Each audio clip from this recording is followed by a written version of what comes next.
Welcome to my YouTube channel success. हमारे साथ में मैं सुनील कुमार आपका स्वागत करता हूं। आज का टॉपिक लेके आया हूं बंगाल विभाजन। जो 1905 ईस्वी में बंगाल विभाजन हुई थी, उस समय तत्कालीन वायसराय लॉर्ड कर्जन थे। लॉर्ड कर्जन की दिमाग की उपज थी बंगाल विभाजन।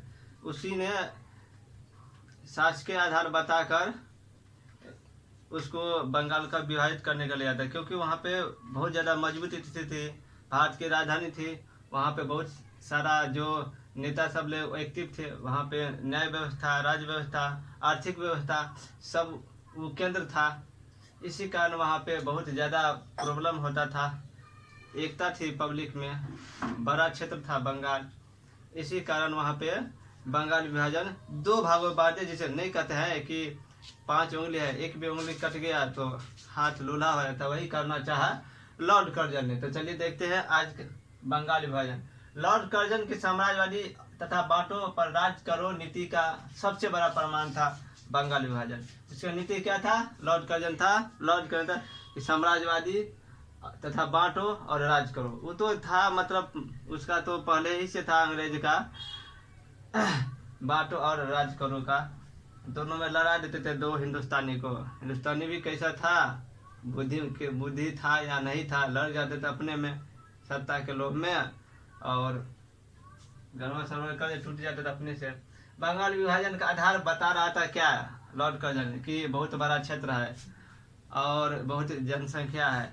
उस समय में लगभग 1,89,00,000 बंगाल की जनसंख्या थी और 7 करोड़ आबादी। बंगाल का क्षेत्र, बंगाल का क्षेत्रफल था 1,89,000 और आबादी था 7 करोड़। आबादी 7 करोड़ था। तो उसी को आधार बताकर क्या करते बंगाल विभाजन करना चाहते थे, क्योंकि वहाँ पे जब भी बड़ा होगा क्षेत्र, जनसंख्या ज़्यादा होगा तो यातायात व्यवस्था में प्रॉब्लम होगा, अपर्याप्त सुरक्षा व्यवस्था होगा, यात्रियों की सुरक्षा में संभावना नहीं होगी। यही सब प्रॉब्लम बता करके उसने बंगाल को विभाजित किया था। तो देखिए, यातायात व्यवस्था की कमी, मार्गों की अपर्याप्त सुरक्षा व्यवस्था, भूमि के अस्थायी बंदोबस्त की नजाकत किसानों की दशा में दयनीय थी। यही बताया प्रॉब्लम। इसके बाद लॉर्ड कर्जन का वास्तविक उद्देश्य अलग था। वो राष्ट्रीय भावना को जगाना चाहता था और राष्ट्रीय एकता को कमजोर करना था। बोले नहीं कि दो भागों में बांट करके कमजोर करना चाहते थे, तो वही करना चाहते थे लॉर्ड कर्जन। 20वीं सदी के प्रारंभ दशक में बंगाल भारतीय चेतना का प्रमुख केंद्र बना। अब देखिए, जब आंदोलन चालू हुआ तो सही बात है, केंद्र बनेगा ही। इसी राष्ट्रीय चेतना को दबाने के उद्देश्य से लॉर्ड कर्जन शासकीय आधार बताकर बंगाल को विभाजित करने की योजना बनाई। लेकिन वास्तविक उद्देश्य क्या था? राजकीय था, राज करना था, जो उसको कमजोर करे और उस पर राज करे। जितना गरीब रहेगा उतना मेरा बस चलेगा, उस पर अमीर हो जाएगा, एजुकेटेड हो जाएगा तो हमको विद्रोह करेगा ना। लेकिन कितना देर तक आप कीजिएगा? उस समय बंगाल केवल ब्रिटिश भारत की राजधानी ही नहीं, बल्कि व्यापार वाणिज्य का स्थल और न्याय का प्रमुख केंद्र था। इसी कारण बंगाल को विभाजित करना चाहता था, वहाँ पे तोड़ना चाहता था, कमजोर करना चाहता था, आदमियों को ज़्यादा से ज़्यादा दिन तक शासन करना चाहता था। तभी तो शोषण करता। शासक और शोषण में कितना अंतर है। वही पाँचवा, 1874 ईस्वी में असम प्रांत अलग से बना दिया गया। अब 1874 ईस्वी में असम प्रांत अलग से बना दिया गया। विभाजित बंगाल में एक तरफ पूर्वी बंगाल, जिसमें 1,80,00,000 मुसलमान और 1,20,00,000 हिंदू थे। पूर्वी बंगाल में राजाशाही, चटगांव, ढाका के इलाके शामिल होंगे। अब देखिए, पूर्वी बंगाल में 1,80,00,000 मुसलमान और 1,20,00,000 हिंदू थे। और पूर्वी बंगाल में कौन कौन थे? राजशाही थे, चटगांव से ढाका के इलाके शामिल थे। मूल बंगाल में 1,70,00,000 बंगाली और 3,70,00,000 उड़िया और हिंदी लटके जाने की योजना बनाई। अब क्या किए कि मूल बंगाल में 1,70,00,000 बंगाली थे और 3,70,00,000 उड़िया और हिंदी। 1903 में जब एंड्रू फ्रेजर जब बंगाल का लेफ्टिनेंट गवर्नर बना, तो उसने विलियम ब्राउड की योजना को विस्तृत रूप दिया और ढाका, मैमनसिंह और चटगांव को आपस में मिलाने का सुझाव रखा। अब देखिए क्या क्या किए। सबको अलग अलग अलग अलग तोड़ तोड़ करके, जैसे नहीं है ये उंगली है बहुत पावरफुल है तो इसको अलग अलग करके तोड़ तोड़ करके अलग अलग कर दिया सबको।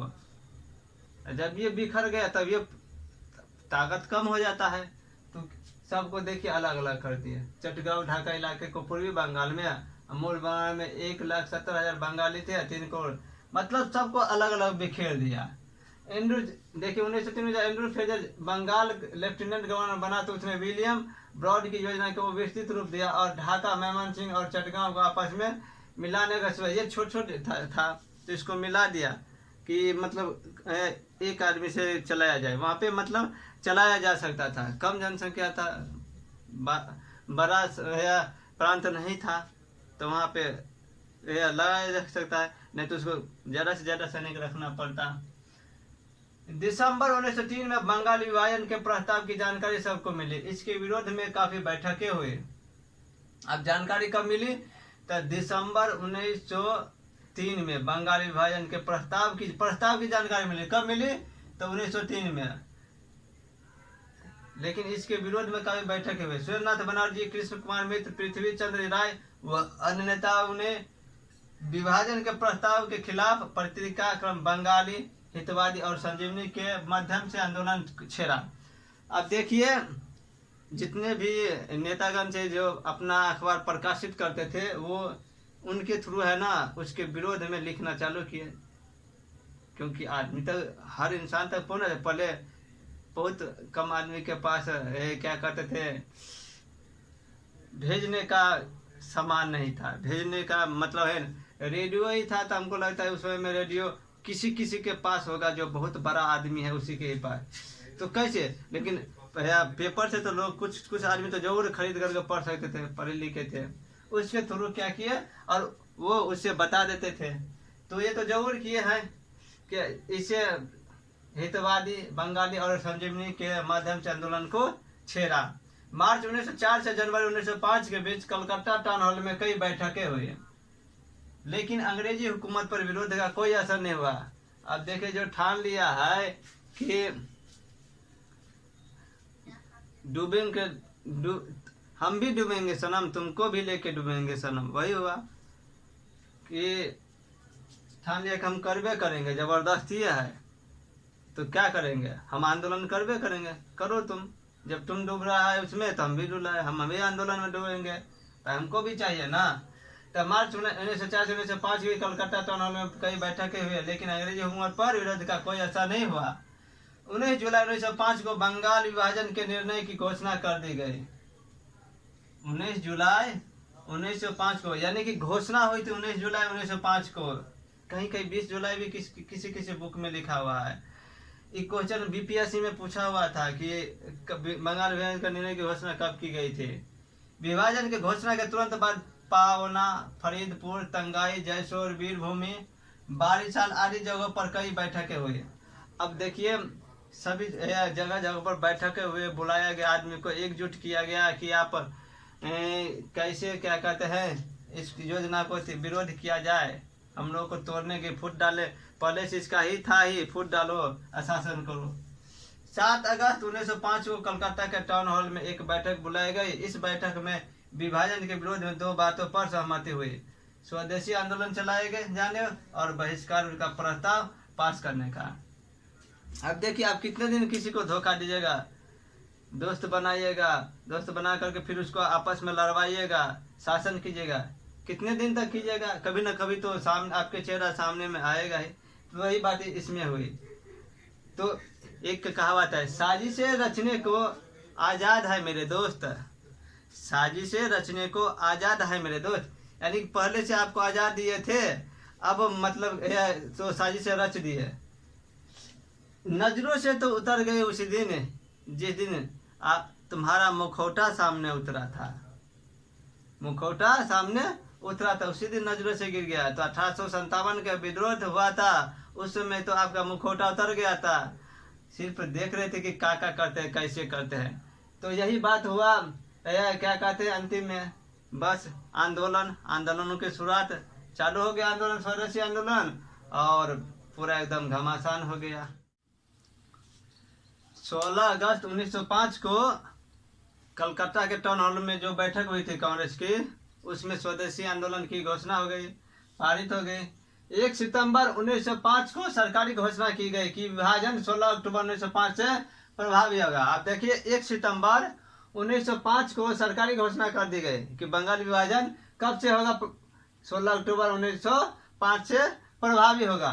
16 अक्टूबर 1905 का दिन पूरे दिन किसके रूप में मनाया गया, तो शोक दिवस के रूप में, शोक दिवस के रूप में मनाया गया। और नए तरीके से विरोध का प्रदर्शन किया गया। हर वर्ग हर समुदाय के लोगों ने गंगा में स्नान करने के बाद सड़कों पर वंदे मातरम गीत गाते हुए प्रदर्शन करने लगे। एकता बनाए रखने के लिए एक दूसरे के हाथ पर राखी बांधा गया। भैया मेरी राखी के बंधन को निभाना, बहुत ज्यादा ये एक धार्मिक रूप से, एक क्या कहते हैं सामाजिक रूप से बंधन में बंध जाता है। इसी कारण एक दूसरे से जो टूटे नहीं, इसलिए राखियां बांध दी, एक दूसरे से राखियां बांध दी। आनंद मोहन घोष ने और सुरेंद्रनाथ बनर्जी जो बड़ी जनसभा को संबोधित करते हुए बहिष्कार प्रस्ताव और स्वदेशी आंदोलन बिल्कुल सही है, और उस दोनों ने सही बताया कि बहिष्कार प्रस्ताव और स्वदेशी आंदोलन क्या है, सही है। आंदोलन का प्रसार हुआ था लोकमान्य तिलक द्वारा बम्बई में और पुणे में। अजीत सिंह किए थे कहाँ पे, बम्बई में, लाला लाजपत राय पुणे में। पंजाब और उत्तर प्रदेश, देखो लोकमान्य तिलक द्वारा बम्बई और पुणे में, अजीत सिंह पंजाब और लाला लाजपत राय उत्तर प्रदेश। तो इस सब ने क्या किया, मैं आंदोलन का प्रसार किया, ये सब क्या किया, नेतृत्व किया आंदोलन का हर जगह से। सैयद हैदर राजा दिल्ली में, चिदम्बरम पिल्ले द्वारा मद्रास प्रेसिडेंसी में। बिपिन चंद्र पाल ने अपने भाषणों में स्वदेशी आंदोलन को सही ठहराया। बिपिन चंद्र पाल ने भी अपने भाषण में कहा कि स्वदेशी आंदोलन सही है। 1905 इसमें गोपाल कृष्ण गोखले की अध्यक्षता में बनारस में भारतीय कांग्रेस की बैठक हुई, जिसमें स्वदेशी आंदोलन का समर्थन किया गया। देखिए 1905 में जो गोपाल कृष्ण गोखले की अध्यक्षता में बनारस अधिवेशन, क्वेश्चन आ सकता है कि किस अधिवेशन में स्वदेशी का प्रस्ताव को पारित किया गया था, बहिष्कार का प्रस्ताव पारित किया गया था। 1905 में गोपाल कृष्ण गोखले की अध्यक्षता है बनारस के कांग्रेस अधिवेशन में बैठक। इसमें सुने उग्र विचार रखने वाले नेता जैसे बिपिन चंद्र पाल, लाला लाजपत राय, अरविंद घोष इस आंदोलन को पूरे देश में फैलाना चाहते थे और इसे एक राजनीतिक संघर्ष का रूप देना चाहते थे। लेकिन उदारवादी नामपंथी नेता अभी ऐसा नहीं करना चाहते थे। अब उदारवादी उग्रवादी तो उग्र होगा ही, गर्म खून का तुरंत गर्म आ जाता है, चलो पूरे तुरंत ले लो स्वतंत्रता। तो लोग पूरा एकदम गर्मी थे कि तुरंत लड़ने के लिए तैयार हो गए। लेकिन ये लोग चाहते थे कि थोड़ा धीरे से काम लिया जाए, आराम से काम लिया जाए, क्योंकि शुरुआत है, किसी का मृत्यु उत्यु हो जाएगा, कोई मतलब सरकार है वो एक्शन ले लेगा तो बहुत ज़्यादा हिंसा हो जाएगा। तो नरम पत्ती वाली हिंसा करना नहीं चाहते थे और आराम से आंदोलन करना चाहते थे। और इसी में मतलब घोषणा भी किया गया था कि आप लोग विदेशी कपड़ों का बहिष्कार, मतलब हो गया विदेशी सामानों का बहिष्कार की। 1906 में दादा भाई नौरोजी की अध्यक्षता में कलकत्ता में भारतीय राष्ट्रीय कांग्रेस की बैठक हुई। अब देखिए 1906 में दादा भाई नौरोजी की अध्यक्षता में कलकत्ता में बैठक हुई। 1900 कब हुई थी, 1906 में। किसकी अध्यक्षता में, दादा भाई नौरोजी की अध्यक्षता में। और अपने अध्यक्षीय भाषण में उन्होंने कहा कि भारतीय राष्ट्रीय कांग्रेस का उद्देश्य ब्रिटेन या उसके उपनिवेशों की तरह भारत में अपनी सरकार का गठन करना है, अर्थात स्वराज की स्थापना करना।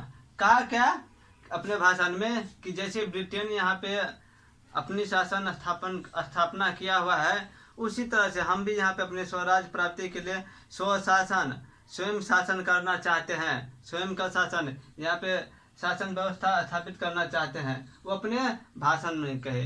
कलकत्ता अधिवेशन 1906 में। स्वदेशी से तात्पर्य आर्थिक हित और स्वराज से तात्पर्य राजनीतिक हित। अब देखिए स्वदेशी से तात्पर्य था आर्थिक और स्वराज से तात्पर्य राजनीतिक, समझिए। तो देखिए स्वदेशी मतलब स्वयं की वस्तु का उपयोग, विदेशी वस्तु का क्या कीजिए तो इनकार कीजिए, मतलब क्या कीजिए उसका बहिष्कार कीजिए। और स्वराज का अर्थ है कि राजनीति, हम अपना स्वयं शासन करना चाहते हैं, अपना स्वयं सत्ता स्थापित होना चाहिए, जैसे ब्रिटेन अपना स्वयं शासन स्थापित किया हुआ है उसी तरह से। तो बहिष्कार प्रस्ताव का पालन करते हुए सरकारी स्कूलों, अदालतों, उपाधियों, सरकारी नौकरियों आदि का बहिष्कार किया गया। देखिए उसमें एक फायदा तो हुआ था, स्वदेशी आंदोलन में लगभग आदमी ने साथ दिया था। अपना क्या कहते स्टूडेंट अपना झोरा झंडी छोड़ दिए थे, मतलब स्कूल जाना बंद कर दिए थे। इसके बाद वकील अदालत करना बंद कर दिए थे। सरकारी नौकरी में जो भी थे इंडियन, वो अपना क्या किए, नौकरी छोड़ दी से इस्तीफा दे दिए। और इसके बाद क्या हुआ कि इसके बाद जो हड़ताल हुआ, प्रशासन एकदम पंगु हो गए इस समय, हड़ताल बहुत ज़्यादा, क्योंकि उसको काम कौन करेगा अब।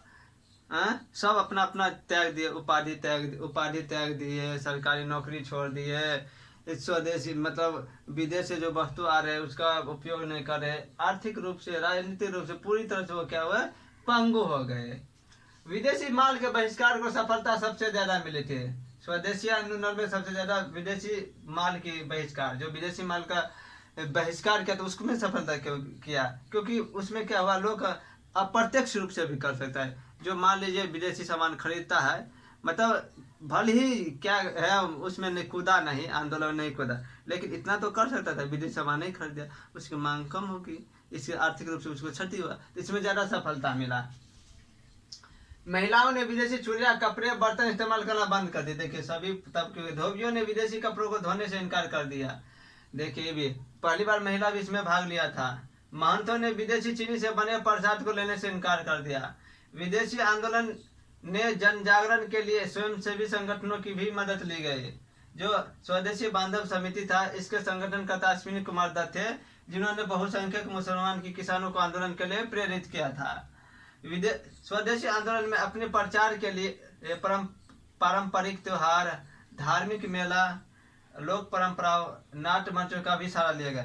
देखिए इस आंदोलन को बहुविकल्पीय रूप से, मतलब बड़े तौर पर करने के लिए क्या किए, जो भी धार्मिक होता था, त्योहार होता था, नाटक मंच होता था, जो भी उसके थ्रू क्या हुआ था, प्रचार किया जाता था।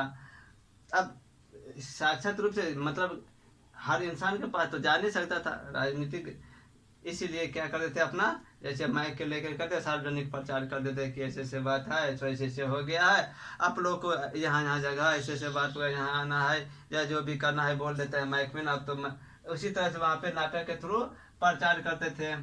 अब इसी तरह से लगभग हर तबके के लोगों ने साथ दिया। लगभग कहा जाता है कि ये भी है ना सफलता मिली है, इसको भी सफलता मिली, तब ना 11 में जा करके बंगाल विभाजन को रद्द कर दिया गया। इसका मतलब पूर्ण सफलता मिली। बाल गंगाधर तिलक ने गणपति महोत्सव 1898 में और शिवाजी महोत्सव 1896 में के माध्यम से प्रचार किया।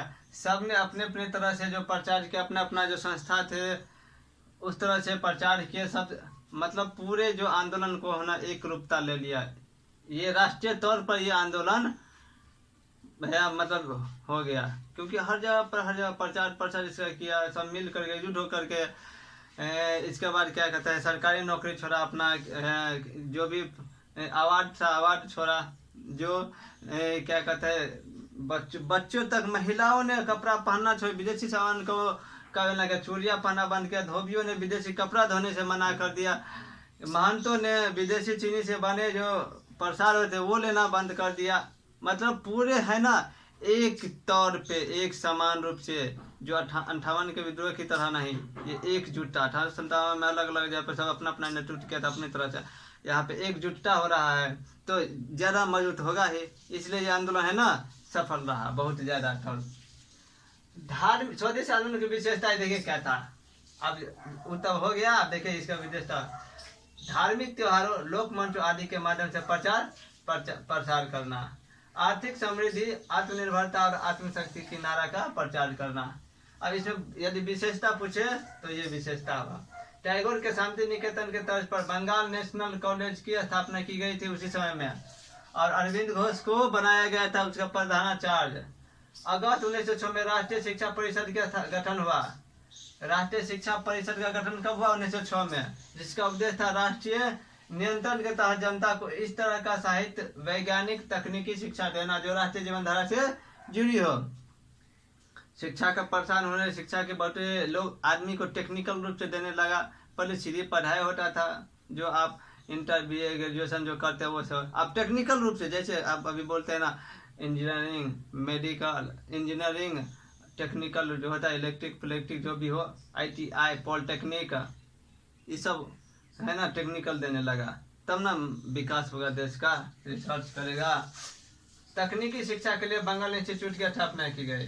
बंगाल इंस्टीट्यूट की स्थापना इसी समय में किया गया था। उच्च शिक्षा के लिए जापान भेजे जाने हेतु धन का एकत्रित किए गए। आत्मनिर्भरता के लिए स्वदेशी उद्योगों की स्थापना की गई। इसी दौरान कपड़ा मिल, साबुन, माचिस के कारखाने, चमड़ा उद्योग, बैंक, बीमा कंपनियां स्थापित की। बहुत सारा कंपनियां स्थापित कर दिया गया।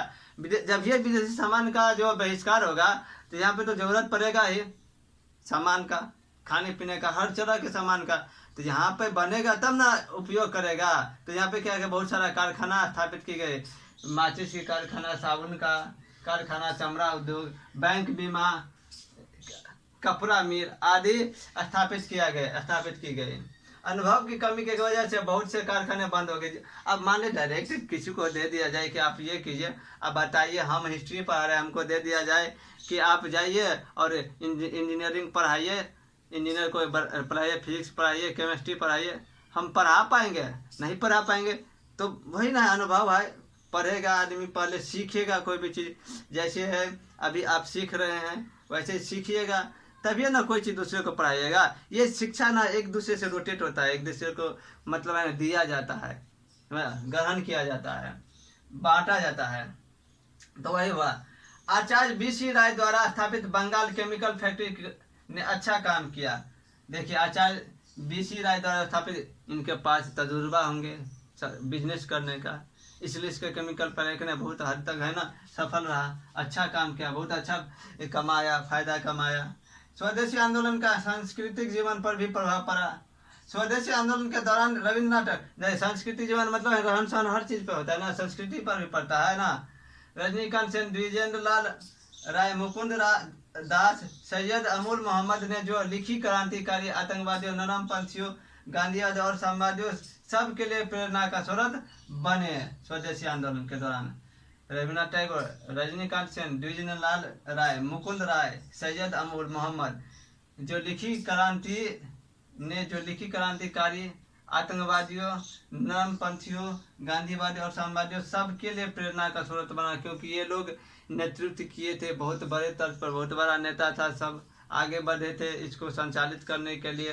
तो ये लोग बहुत ज़्यादा प्रेरणा का स्रोत बने। ये आगे पीछे ये चले, जैसे ना है इंजन सबसे आगे है, डब्बा पीछे से रहता है, सबको खींचता है, उसी तरह ये एक इंजन का काम किए और स्वदेशी आंदोलन को, बहिष्कार आंदोलन को आगे रविन्द्रनाथ टैगोर द्वारा अमार सोनाल बांग्ला नामक गीत की रचना की। यह गीत 1971 ईस्वी में बांग्लादेश का राष्ट्रगान बना था। जो अमार सोनाल जो रविन्द्रनाथ टैगोर द्वारा गीत की रचना हुई थी, वो बांग्लादेश जब अलग हुआ था भारत से नहीं, पाकिस्तान से अलग हुआ था, भारत से तो पाकिस्तान हुआ था, तो अमार सोनाल 1971 में क्या हुआ, तो उसका राष्ट्रीय गीत बन गया। दक्षिणा रंजन मित्र मजुमदार ने ठाकुर मार झोली, दादी माँ की कथाएं बंगाली बच्चों के लिए भी काफी लोकप्रिय हुए थे, बहुत ज्यादा। ये दादी माँ की कथा है, सुनने से लगता है कि दादी माँ की कथा है, इसका मतलब है दादी माँ के बारे में पूरा जानकारी होगा। दक्षिणा रंजन मित्र, ठाकुर मार झोली, ये बुक का नाम है, ठाकुर मार झोली। रविन्द्रनाथ टैगोर एक बड़े चित्रकार थे। उन्होंने अपनी चित्रकला का विषय पाश्चात्य के बजाय भारत के स्वदेशी पारंपरिक कलाओं को बनाया। पाश्चात्य शिक्षा मतलब जो विदेशी थी उसको न रह करके स्वदेशी जो संस्कृति थी, कला था, कल्चर था, वो रखा, जिससे यहाँ के लोग में ज़्यादा लोकप्रिय हो, इंटरेस्टिंग हो। जैसे कोई का परदेश से घर आता था कितना खुश रहता है, तो वैसे जिसको अपना मतलब शिक्षा तो ज़्यादा समझ में आएगा ना, अपना भाषा है वो सभी को प्रिय लगता है। इसीलिए उस भाषा में ज़्यादा लोकप्रिय होगा, ज़्यादा तक पहुँचेगा, समझेगा। मान लो यहाँ पे हिंदुस्तान में हिंदी ज़्यादा बोलते हैं, और जहाँ पे हिंदी मतलब इंग्लिश नहीं जानने वाला लोग वहाँ पे जाके इंग्लिश में बताइएगा तो समझेगा कुछ हो? कोई नहीं समझ, कोई पूछेगा ना पूछेगा, सिर्फ बोलेगा करने फलना में आ रहा था और भाषण दे के चले गए, क्योंकि वो एक पॉपुलर आदमी है, जो उसको जानेगा वही समझेगा, वही आदमी जाएगा। इसीलिए जब तक आप क्या कीजिएगा, जिस क्षेत्र है उस क्षेत्र में की तहत आप कोई भी चीज़ को लॉन्च नहीं कीजिएगा तब तक वहाँ पे पॉपुलर नहीं होगा। इसलिए 1906 में स्थापित Indian society of oriental arts की पहली छात्रवृत्ति भारतीय कलाकार नंदलाल घोष को मिला था। 1906 में जो Indian society of oriental art था, उससे जो पहला छात्रवृत्ति है वो किसको मिला था? नंदलाल घोष को मिली थी। विज्ञान के क्षेत्र में जगदीश चंद्र बोस, कापू चंद्र राय इत्यादि का प्रमुख ने प्रमुख भूमिका निभाई थी। स्वदेशी आंदोलन का सामाजिक आधार क्या था? पहला था कि महिलाओं ने पहली बार आंदोलन में भाग लिया था। बताए थे कि महिलाओं ने इसमें पहली बार भाग लिया था। महिलाएं धरने पर बैठी थी। विदेशी मालिकों के कारखानों में हड़ताल आयोजित किया जाने लगा। अब जो विदेशी मालिक था उसके कारखानों में हड़ताल हो गया, विदेशी कपड़ों की दुकान के सामने में धरने पर बैठ गए। यही ईस्टर्न रेलवे और कलाइव जूट मिल में हड़ताल हुई। निचले तबके के किसान इस आंदोलन में कम सक्रिय थे, लेकिन 12 साल इसका अपवाद था। 12 साल में था वो एक भी जगह था जहाँ पे निचले तबके के किसान भी भाग लेते आंदोलन में। विद्यार्थियों या छात्रों, व्यापारियों आदि ने इस आंदोलन में प्रमुख भूमिका निभाई थी। अब नहीं बोले थे कि जो या मतलब विद्यार्थी थे वो स्कूल नहीं गए थे, स्कूल नहीं जाते थे, नौकरी पेशा आदमी था वो नौकरी छोड़ दिए थे, और जो वकील थे वो कोर्ट जाना बंद कर दिए थे। सब तरह का मतलब है ना, पूरी तरह से उसको बिखर के रख दिए थे, उसको इग्नोर कर दिए थे। खेतिहर मुसलमानों ने साथ नहीं दिया, जबकि अन्य मुसलमानों ने इसका सहयोग दिया। खेतिहर मुसलमान थे, उसने इस आंदोलन का नेतृत्व नहीं किया, इसमें साथ नहीं दिया, और अन्य जो मुसलमान थे वो इसमें साथ निभाए। आगे 1906 में मुस्लिम लीग की स्थापना के कारण भी मुसलमानों की भागीदारी कुछ कम रही। जैसे नीचे तबके जो मुसलमान थे वो तो बहुत कम, मतलब एक ही जगह भाग लिए थे, नहीं भाग लिए थे, वो अपवाद था। इस 1908 के मध्य के आते आते आंदोलन की गति कमजोर पड़ गई। इसके पीछे कई कारण थे। 1908 में जा करके क्या हुआ, तो आंदोलन कमजोर पड़ गई, जैसे बहुत सारा नेता लोग पकड़ा गए। 1908 के मध्य जैसे सरकार का दमन कर रवैये के तहत सार्वजनिक सभाओं और प्रेस पर प्रतिबंध लगाया गया था। अब जब सब कुछ पे प्रतिबंध लगा दिया गया, दमनकारी रवैया अपनाएगा, मारेगा, पीटेगा, तोड़ेगा, तारेगा, फांसी देगा, तो क्या होगा? कमजोर न पड़ेगा। अब इसके पास तो ये सब आंदोलनकारी है, उग्रवादी आतंकवादी थोड़े से बम चलाएंगे, गोली चलाएंगे। तो इसी कारण ये है कमजोर होते गए। कांग्रेस पार्टी में आपसी मतभेद, जिसका आधार था आंदोलन का विस्तार क्षेत्र को लेकर था। अब विस्तार क्षेत्र को लेकर मतभेद हो गया था। बड़े बड़े नेताओं की गिरफ्तार, जैसे अश्विनी कुमार दत्त, कृष्ण कुमार मित्र को क्या कहते हैं, गिरफ्तारी हो गया। 1908 में तिलक जी को कारावास हो गया था 6 वर्ष के लिए। पंजाब के अजीत सिंह और लाला लाजपत राय को निर्वासित किया गया था। मद्रास के चिदम्बरम पिल्ले और आंध्र प्रदेश का हरि सर्वोत्तम राव को गिरफ्तार कर लिया गया। बिपिन चंद्रपाल और अरविंद घोष सक्रिय राजनीति से संन्यास ले गए। देखिए अब संन्यास ले लिए, जो बड़ा बड़ा नेता था वो रहा ही नहीं, तो आंदोलन करेगा कौन? नेतृत्व करेगा कौन? नेतृत्व करता ही चला गया। जब राजा ही नहीं रहा तो उसका संचालन कौन करेगा? कोई दूसरा राजा बनेगा इसके बाद, है ना, तो उससे पहले चुनाव चुनना पड़ेगा कौन इसके लिए है। तब तक के लिए तो बंदे हो गया, कुचल दिया गया। स्वदेशी आंदोलन के बाद कोई प्रभाव संगठन नहीं था। आंदोलन में तमाम गांधीवादी तरीके अपनाए, लेकिन संगठन के अभाव में अनुशासित ढंग से क्रियान्वयन नहीं किया जा सका। तो अब कोई रहा ही नहीं, कोई प्रभावी संगठन नहीं थे। जो आंदोलन कर रहे थे, गांधीवादी कर रहे थे, उसका कोई प्रभाव ही नहीं पड़ रहा था। अब बता, हम ही जाएंगे गांधी मैदान में बैठ कर के बोलेंगे तो विरोध करेंगे किसी के विरोध, जैसे नीतीश कुमार है उसी के विरोध करेंगे कि आप ये क्यों किए, टीचर जो सिलेक्शन हो रहा है उसमें ऑल इंडिया क्यों दिया, यहाँ पे बिहार में कमी है क्या टीचरों की, स्टूडेंट को, विद्यार्थियों की? यहाँ पे अपने मार्कुल कमी है क्या नौकरी का, बेरोजगार बैठे हुए हैं। तो मैं हम अकेले जाएंगे तो कोई प्रभाव पड़ेगा, कोई देखने के लिए नहीं रहेगा। बड़े तौर पर आएगा तब ना मीडिया पत्रकार जाएगा, उस सबको तो प्रतिबंधे लगा दिया गया। आंदोलन कमजोर पड़ने की वजह ऊर्जा की कमी, और आदमी का अंदर है ना ऊर्जा भी कम। आप देखिए एक इनिंग खेलेगा, मान लीजिए क्रिकेट खेले एक इनिंग, फिर दूसरा इनिंग खेलेगा तो थक जाएगा कि नहीं, तो ऊर्जा की कमी हो जाती है।